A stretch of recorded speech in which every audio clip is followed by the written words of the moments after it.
What's going on? It's Straight a Film Guy, and today we're taking a look at the Godox ML80Bi.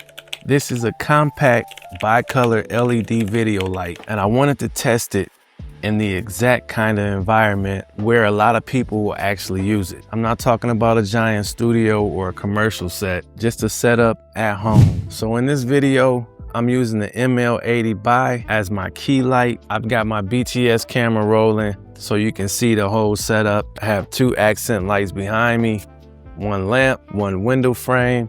This is the setup, and I want to answer one simple question.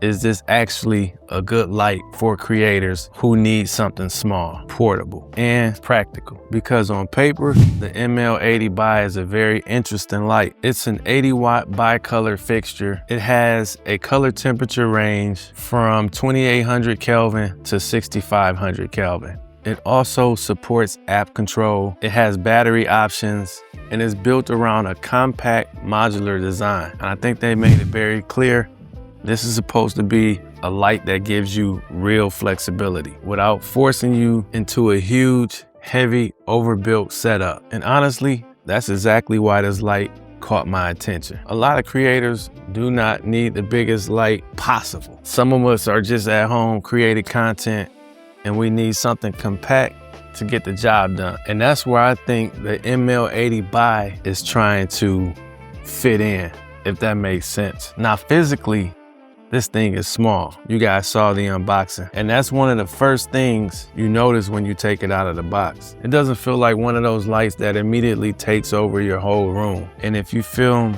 the majority of your content at home, I think that matters. Because once you start adding a stand, a modifier, a camera, a mic, maybe a monitor, and all of the little extras, space disappears very quickly. So a compact light is not just nice to have, it can be the difference between a setup you actually use and a setup that feels annoying every single time. In terms of build, this is not pretending to be some ultra rugged cinema fixture. It's lightweight, it uses a lot of plastic, but from what I can tell, it's good quality plastic. It sort of feels more like a modern creator tool than a tank.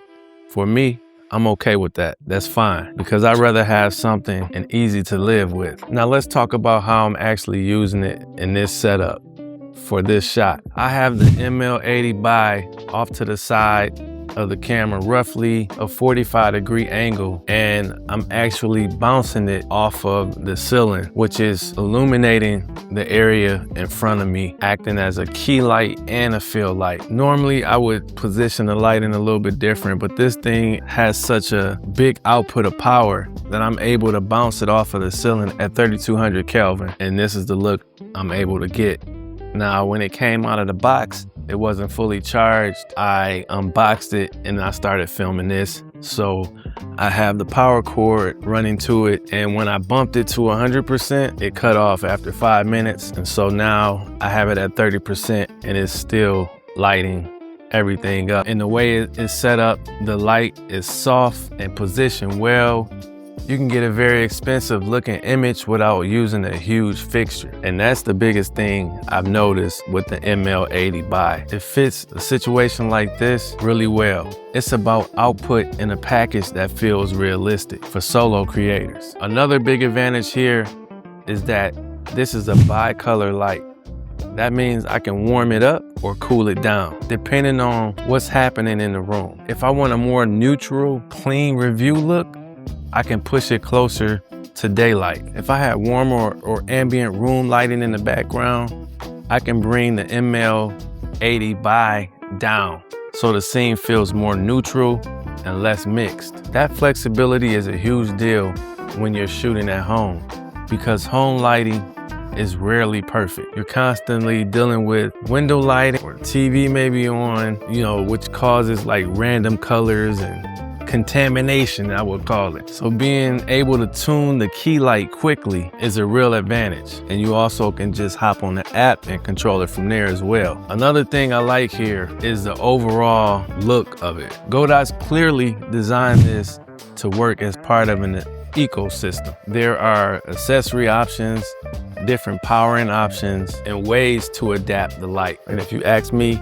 that matters because a light like this becomes much more useful when it can grow with your setup. If you're a creator, you may start with a simple talking head setup like this, but later you might want a tighter, punchier source, a softer source, a travel setup, or a location setup. And lights that stay flexible usually last longer in your kit. Now, in actual use, I think this light makes the most sense for 3 types of people. First, the solo content creator who wants a clean light for YouTube, reviews, interviews, or online courses. Second, the photographer or hybrid shooter who needs a small, continuous light that can move between video and still life setups. And third, the creator who wants something portable enough to take on location without dragging around a massive case. Where I would be a little more cautious is if you're expecting this to behave like a much larger fixture. You gotta remember this is still a compact light, so yes, it can be very bright, especially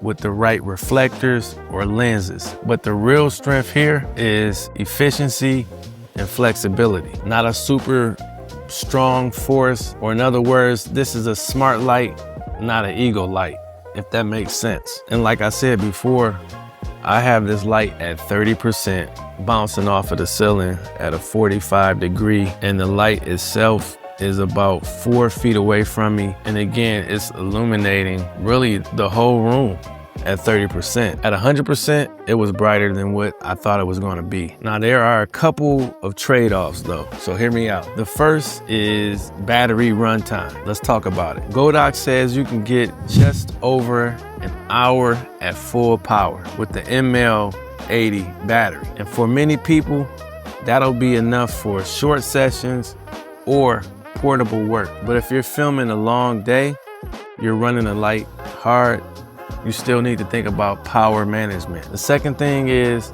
fan noise. This is one of those realities with compact lights. When you shrink the body but still want useful output, cooling matters. It's gonna happen. It has to happen. And in a quiet room, you may notice the fan. So if you're recording dialogue, I would absolutely recommend keeping your mic close, paying attention to your room tone, and not assuming the light is sonically invisible. To be honest, I've been running this light for about 20 minutes. I hear the fan a little bit, but it's not anything crazy. And then I have on my lapel mic right here.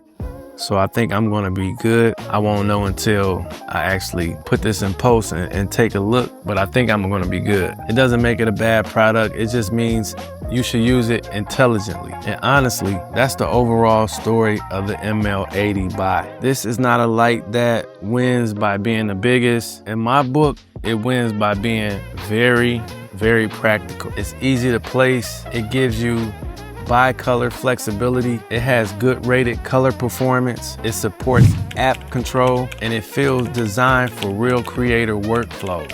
For me, that makes it very easy to understand. If you shoot at home, if you care about saving space, and if you want a light that can move between desk setup, talking head setup, and portable setup, the Godox ML80Bi makes a lot of sense. Would I use this as a dedicated home key light? My answer to that is yes, especially for a solo creator setup like this. Would it be my only light forever? Probably not.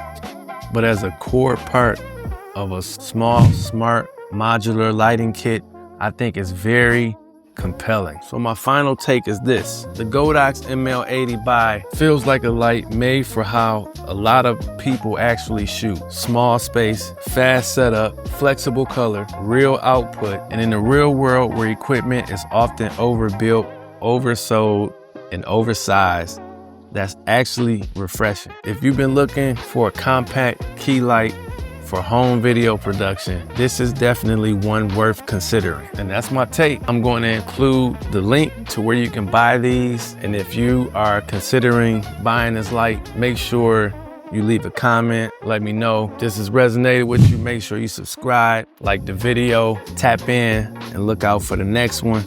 Until the next time, the Dre the Film Guy signing off. Peace.